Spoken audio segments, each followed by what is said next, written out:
എല്ലാവർക്കും നമ്മുടെ പുതിയ വീഡിയോയിലേക്ക് സ്വാഗതം. ചോറിൻ്റെയും കഞ്ഞിയുടെയൊക്കെ കൂടെ കഴിക്കാനായിട്ട് കാന്താരി മുളക് കൊണ്ട് തയ്യാറാക്കിയെടുക്കാവുന്ന 3 വ്യത്യസ്ത രുചികളാണ് ഇന്ന് നമ്മൾ കാണാൻ പോകുന്നത്. ആദ്യം തന്നെ നമുക്ക് ചെറിയ വലുപ്പത്തിലുള്ള നാടൻ കാന്താരി കൊണ്ടുള്ള റെസിപ്പി കാണാം.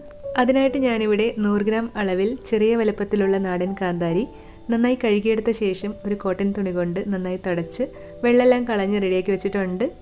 ഇനി നമുക്ക് ചൂട് കട്ടിയുള്ളൊരു പാത്രം സ്റ്റൗവിൽ വെച്ച ശേഷം 2 ടേബിൾ സ്പൂൺ വെളിച്ചെണ്ണ ഒഴിക്കാം. നല്ലൊരു നാടൻ ടേസ്റ്റിന് വെളിച്ചെണ്ണയിൽ തന്നെ തയ്യാറാക്കാനായിട്ടൊന്ന് പ്രത്യേകം ശ്രദ്ധിക്കണേ. വെളിച്ചെണ്ണ നന്നായിട്ട് ചൂടായതിനു ശേഷം 1 ടീസ്പൂൺ കടുകിട്ടൊന്ന് പൊട്ടിച്ചെടുക്കാം.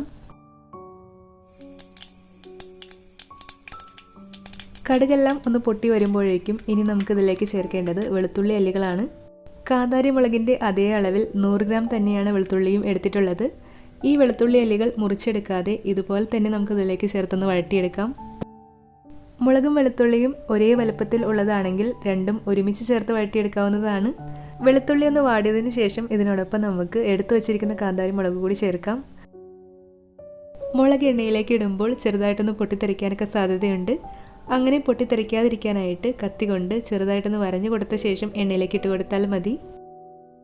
ഇതിനോടൊപ്പം തന്നെ നമുക്ക് നമ്മളെടുക്കുന്ന വെളുത്തുള്ളിയുടെയും കാന്താരി മുളകിൻ്റെയും അളവനുസരിച്ച് ആവശ്യത്തിന് ഉപ്പ് കൂടി ചേർക്കാം. ഞാനിതിലേക്ക് 1/2 ടീസ്പൂൺ ഉപ്പാണ് ചേർക്കുന്നത്. ഉപ്പ് ചേർത്ത് നന്നായിട്ടൊന്ന് യോജിപ്പിച്ചെടുക്കാം. മുളക് നന്നായിട്ടൊന്ന് വാടിക്കിട്ടിക്കഴിഞ്ഞാൽ വെളുത്തുള്ളിയുടെയും കാന്താരി മുളകിൻ്റെയും പച്ചച്ചേല മാറി നന്നായിട്ടൊന്ന് വെന്ത് കിട്ടാനായിട്ട് ഒരു മീഡിയം തീയിൽ 2 മിനിറ്റ് ഇതൊന്ന് മൂടി വെച്ച് വേവിച്ചെടുക്കാം. അങ്ങനെ ഒരു 2 മിനിറ്റ് കഴിഞ്ഞ് മൂടി തുറന്നപ്പോഴേക്കും നമ്മുടെ വെളുത്തുള്ളിയും കാന്താരി മുളകും എല്ലാം ഒട്ടും പച്ചിച്ചുമില്ലാത്ത വിധത്തിൽ നന്നായിട്ടൊന്ന് വെന്ത് പാകമായി കിട്ടിയിട്ടുണ്ട്. ഇനി നമുക്ക് തീ ഓഫ് ചെയ്ത ശേഷം ഇതിൻ്റെ ചൂട് നന്നായിട്ടൊന്ന് മാറിക്കിട്ടും വരെ ഒന്ന് വെയിറ്റ് ചെയ്യാം. ചൂട് നന്നായിട്ട് മാറിയതിന് ശേഷം 2 ടേബിൾ സ്പൂൺ വിനാഗിരിയും 2 ടേബിൾ സ്പൂൺ തിളപ്പിച്ചാറിയ വെള്ളവും ഒന്ന് മിക്സ് ചെയ്തെടുത്ത് നമുക്കിതിലേക്ക് ചേർക്കാം. മുളകെല്ലാം വെള്ളത്തിലൊന്ന് മുങ്ങിക്കിടക്കുന്ന വിധത്തിലായിരിക്കണം ചേർക്കേണ്ടത്.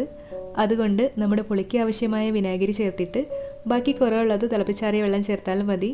ഈ സമയം നമുക്കിതിൻ്റെ ഉപ്പൊക്കെ നോക്കിയിട്ട് കുറവുണ്ടെങ്കിൽ ചേർക്കാം. അപ്പോൾ നമ്മുടെ വെളുത്തുള്ളിയും കാന്താരി മുളകും കൊണ്ടുള്ള നാടൻ റെസിപ്പി ഇത്രയേ ഉള്ളൂ. ചൂട് നന്നായിട്ട് മാറിയതിന് ശേഷം വൃത്തിയുള്ള ഒരു ഗ്ലാസ് ബോട്ടിലേക്ക് മാറ്റി ദിവസങ്ങളോളം നമുക്കിത് കേടുകൂടാതെ സൂക്ഷിക്കാം. കഴിക്കുന്ന സമയത്ത് മുളകും വെളുത്തുള്ളിയും നന്നായിട്ടൊന്ന് ഉടച്ച് ചേർത്ത് നമുക്കിത് ചോറിൻ്റെ കൂടെ കഴിക്കാം.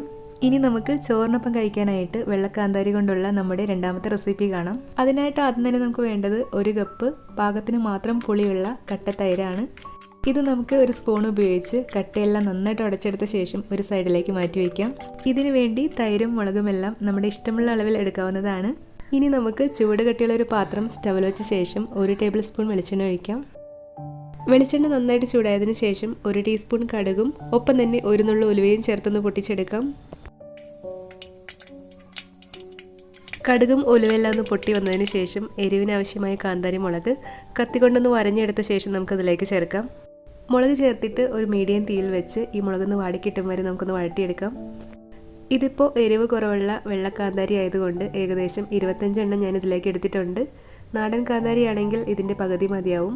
ഇതിന് പകരമായിട്ട് സാധാ പച്ചമുളക് ചേർത്ത് നമുക്ക് തയ്യാറാക്കി എടുക്കാവുന്നതാണ്. അങ്ങനെ പച്ചമുളക് ചേർക്കുമ്പോൾ എരിവുള്ള 3-4 പച്ചമുളക് ഇതുപോലെ ഒന്ന് വരഞ്ഞെടുത്തതിലേക്ക് ചേർത്താൽ മതി. മുളകൊന്ന് വാടിക്കിട്ടിക്കഴിഞ്ഞാൽ തീ നന്നായിട്ട് കുറച്ച് വെച്ചിട്ട് 1/4 ടീസ്പൂൺ മഞ്ഞൾപ്പൊടി ചേർത്തൊന്ന് യോജിപ്പിച്ചെടുക്കാം. മഞ്ഞൾപ്പൊടിയുടെ പച്ചമണം മാറിയതിന് ശേഷം 1/2 ടീസ്പൂൺ കായത്തിൻ്റെ പൊടി കൂടി ചേർത്തിട്ട് ഇനി നമുക്ക് തീ ഓഫ് ചെയ്യാം. തീ ഓഫ് ചെയ്താൽ ഉടനെ നമുക്കിത് നമ്മൾ ആദ്യം എടുത്തു മാറ്റി വെച്ചിരിക്കുന്ന തൈരിലേക്ക് ചേർത്തിട്ട് നന്നായിട്ടൊന്ന് യോജിപ്പിച്ചെടുക്കാം. ഇതുവരെ നമ്മളിതിലേക്ക് ഉപ്പ് ചേർത്തിട്ടില്ല. ഞാനിതിലേക്ക് 1/2 ടീസ്പൂൺ ഉപ്പും കൂടി ചേർത്തൊന്ന് യോജിപ്പിച്ചെടുക്കുന്നുണ്ട്. നമ്മളെടുക്കുന്ന തൈരിൻ്റെ പുളി അനുസരിച്ച് ആവശ്യത്തിന് ഉപ്പ് ചേർക്കാം. ഒപ്പം തന്നെ എരിവും പുളിയെല്ലാം ഒന്ന് ബാലൻസായി കിട്ടാനായിട്ട് 1 നുള്ളു പഞ്ചസാര കൂടി ചേർത്ത് യോജിപ്പിച്ചെടുക്കാം. അങ്ങനെ നമ്മുടെ കാന്താരി മുളകും തൈരും ചേർത്തിട്ടുള്ള സൈഡ് ഡിഷ് ഇവിടെ റെഡി ആയിട്ടുണ്ട്. ഇത് ഇതുപോലെ തന്നെ മൂടി വെച്ചിട്ട് കുറച്ച് കഴിഞ്ഞ് തൈരിൻ്റെ പുളിയും മുളകിൻ്റെ എരിവെല്ലാം നന്നായിട്ട് യോജിച്ച് ചേർന്നതിന് ശേഷം കഴിക്കുന്നതാവും കൂടുതൽ നല്ലത്. ഇനി നമുക്ക് കാന്താരി മുളക് കൊണ്ടുള്ള നമ്മുടെ മൂന്നാമത്തെ റെസിപ്പി കാണാം. അതിനായിട്ട് ഞാനിവിടെ ഏകദേശം 20 വെള്ളക്കാന്താരി മസാല നന്നായിട്ട് പിടിച്ചു കിട്ടാനായിട്ട് നെടുകെ ഇതുപോലെ ഒന്ന് കീറിയെടുത്ത് റെഡിയാക്കി വെച്ചിട്ടുണ്ട്. ഇതിലേക്ക് നമുക്ക് 1/4 ടീസ്പൂൺ ഉപ്പ് ചേർത്ത് നന്നായിട്ടൊന്ന് യോജിപ്പിച്ചെടുത്ത ശേഷം ഇതൊരു സൈഡിലേക്ക് മാറ്റി വയ്ക്കാം. ഇതുപോലെ കാന്താരി മുളകിന് പകരമായിട്ട് സാധാ പച്ചമുളക് കൊണ്ടും നമുക്ക് തയ്യാറാക്കി എടുക്കാവുന്നതാണ്. ഇനി നമുക്ക് ചൂട് കട്ടിയുള്ളൊരു പാത്രം സ്റ്റൗവിൽ വെച്ചൊന്ന് ചൂടാക്കിയെടുക്കാം. പാത്രം ഒന്ന് ചൂടായി വരുമ്പോഴേക്കും ഇതിലേക്ക് 1/2 ടീസ്പൂൺ കടുകും 1 നുള്ളു ഉലുവയും 1 നുള്ളു ചെറിയ ജീരകവും 1/4 ടീസ്പൂൺ വലിയ ജീരകം അഥവാ പെരുംജീരകവും 2 ടീസ്പൂൺ മുഴുവനായിട്ടുള്ള പച്ചമല്ലിയും ചേർക്കാം. പച്ചമല്ലിക്ക് പകരമായിട്ട് നമ്മളിത് പൊടിച്ച് ചേർക്കുന്ന സമയത്ത് 1 ടീസ്പൂൺ മല്ലിപ്പൊടി ചേർത്താലും മതി. ഇനി നമുക്ക് ഒരു മീഡിയം തീയിൽ വെച്ച് ഇതെല്ലാം നന്നായിട്ടൊന്ന് വറുത്തെടുക്കാം. ഒന്നും കരിഞ്ഞു പോവാതെ പ്രത്യേകം ശ്രദ്ധിച്ച് വേണം ഇതെല്ലാം ഒന്ന് വറുത്തെടുക്കാനായിട്ട്.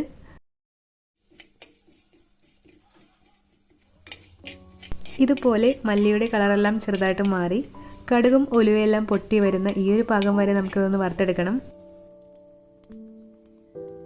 ഇതുപോലെ നന്നായിട്ട് വറുത്തെടുത്ത് കഴിഞ്ഞാൽ ഇനി നമുക്ക് തീ ഓഫ് ചെയ്യാം.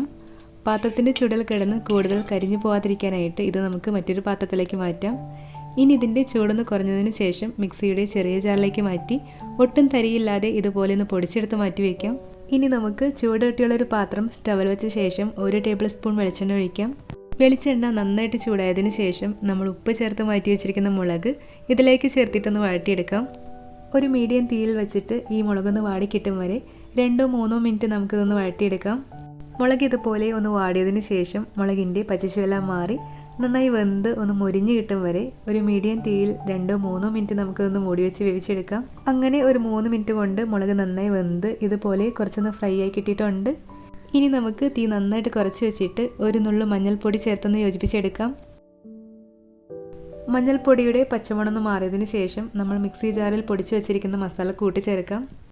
മസാല കരിഞ്ഞു പോവാതിരിക്കാനായിട്ട് തീ നന്നായിട്ട് കുറച്ച് വെച്ചിട്ടോ അല്ലെങ്കിൽ തീ ഓഫ് ചെയ്തിട്ടോ വേണം മസാല ഇതിലേക്ക് ചേർക്കാനായിട്ട്. മസാല മുളകിലേക്ക് നന്നായിട്ട് പിടിച്ചു കിട്ടുന്ന വിധത്തിൽ നന്നായിട്ട് ഇളക്കി യോജിപ്പിച്ചെടുക്കാം. മല്ലിയുടെ പച്ചമണം എന്തെല്ലാം ഉണ്ടെങ്കിൽ അതെല്ലാം ഒന്ന് മാറിക്കിട്ടും വരെ നമുക്കിതൊന്ന് വഴറ്റിയെടുക്കാം. മസാലയുടെ പച്ചമണം എല്ലാം നന്നായിട്ട് മാറിയതിന് ശേഷം 1/4 ടീസ്പൂൺ കായത്തിൻ്റെ പൊടി കൂടി ചേർത്തിട്ട് നന്നായിട്ടൊന്ന് യോജിപ്പിച്ചെടുക്കാം. ഇനി നമുക്ക് ചെറിയൊരു പുളിക്കും നല്ലൊരു സ്വാദിനും വേണ്ടിയിട്ട് ചെറിയൊരു നാരങ്ങയുടെ നീര് പിഴിഞ്ഞെടുത്തിട്ട് അത് ഇതിലേക്ക് ചേർക്കാം. നാരങ്ങ നീര് ചേർത്തിട്ട് മുളകിലേക്ക് നന്നായിട്ടൊന്ന് യോജിപ്പിച്ചെടുക്കാം. നമ്മൾ ചേർത്ത നാരങ്ങ നീരെല്ലാം ഒന്ന് വറ്റി മുളകിലേക്ക് നന്നായി പിടിച്ച് ഇതൊന്ന് ഡ്രൈ ആയി കിട്ടും വരെ നമുക്കിത് ഇളക്കി കൊടുത്തുകൊണ്ടിരിക്കാം. ഈ സമയം ഉപ്പൊക്കെ നോക്കിയിട്ട് കുറവുണ്ടെങ്കിൽ ചേർക്കാം. ഇതുപോലെ നന്നായിട്ട് ഡ്രൈ ആയി കിട്ടിക്കഴിഞ്ഞാൽ ഇനി നമുക്ക് തീ ഓഫ് ചെയ്യാം. പാത്രത്തിൻ്റെ ചുടൽ കിടന്ന് കൂടുതൽ ഡ്രൈ ആവാതിരിക്കാനായിട്ട് ഉടനെ തന്നെ നമുക്കിത് മറ്റൊരു പാത്രത്തിലേക്ക് മാറ്റാം. അങ്ങനെ നമ്മുടെ മൂന്നാമത്തെ റെസിപ്പിയായ കാന്താരി മുളക് മസാല ഇവിടെ റെഡി ആയിട്ടുണ്ട്. ചോറിൻ്റെയും കഞ്ഞിയുടെയും കപ്പയുടെ കൂടെയൊക്കെ കഴിക്കാൻ ഇത് നല്ലൊരു കോമ്പിനേഷനാണ്. കാന്താരി മുളക് കൊണ്ട് തയ്യാറാക്കിയ ഈ 3 വ്യത്യസ്ത രുചികളും എല്ലാവർക്കും ഇഷ്ടമായെന്ന് കരുതുന്നു. ഇഷ്ടമായെങ്കിൽ വീഡിയോ ഒന്ന് ലൈക്ക് ചെയ്യാനും ചാനൽ സബ്സ്ക്രൈബ് ചെയ്ത് സപ്പോർട്ട് ചെയ്യാനും ട്രൈ ചെയ്യുന്നുണ്ടെങ്കിൽ ഫീഡ്ബാക്ക് പറയാനും മറക്കല്ലേ. മറ്റൊരു റെസിപ്പിയുമായിട്ട് ഉടനെ കാണാം. താങ്ക്